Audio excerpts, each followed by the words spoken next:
प्रयागराजच्या तीर्थावर आज ज्याप्रमाणे देशभरातील कोट्यवधी भाविकांची गर्दी बघायला मिळते आहे, अगदी तशीच परिस्थिती 2 वर्षांनंतर नाशिकमध्ये होणार आहे। नाशिकच्या एकूणच सिंहस्थ कुंभमेळ्याची तयारी आता सुरू झालेली आहे। 2027 साली नाशिकमध्ये सिंहस्थ कुंभमेळा आयोजित केला जाणार आहे आणि त्यावेळेला प्रयागराजमध्ये आज जी परिस्थिती आहे तशीच परिस्थिती उद्भवू शकते। या सगळ्या पार्श्वभूमीवर नाशिकचे विभागीय आयुक्त, महापालिका आयुक्त, पोलीस उपायुक्त सध्या प्रयागराजच्या दौऱ्यावर आहेत। ह्या नदीचं पाणी जे आपण सध्या दृश्यांमध्ये बघतो आहोत हे पूर्णपणे दूषित असलेलं पाणी आहे।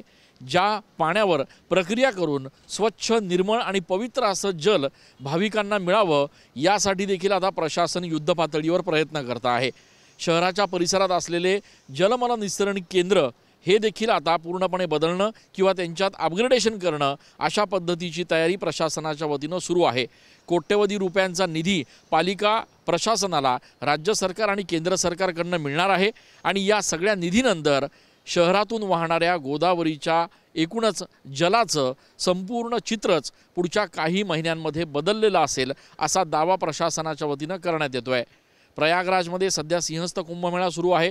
त्या ठिकाणी नेमकी वाहतूक व्यवस्था कशी आहे, त्या ठिकाणची सुरक्षा व्यवस्था कशी आहे, येणाऱ्या भाविकांच्या सोयी सुविधांच्या अनुषंगानं तिथल्या सरकारने नेमके काय उपाययोजना केल्या आहेत या सगळ्याचा अभ्यास नाशिकमधून गेलेली अधिकाऱ्यांची ही टीम प्रयागराजमध्ये करणार आहे।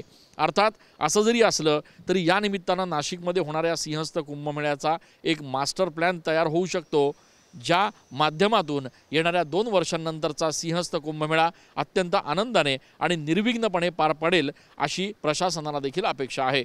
कॅमेरा पर्सन प्रसाद पवारसह मी चंदन पूजाधिकारी, TV9 मराठी।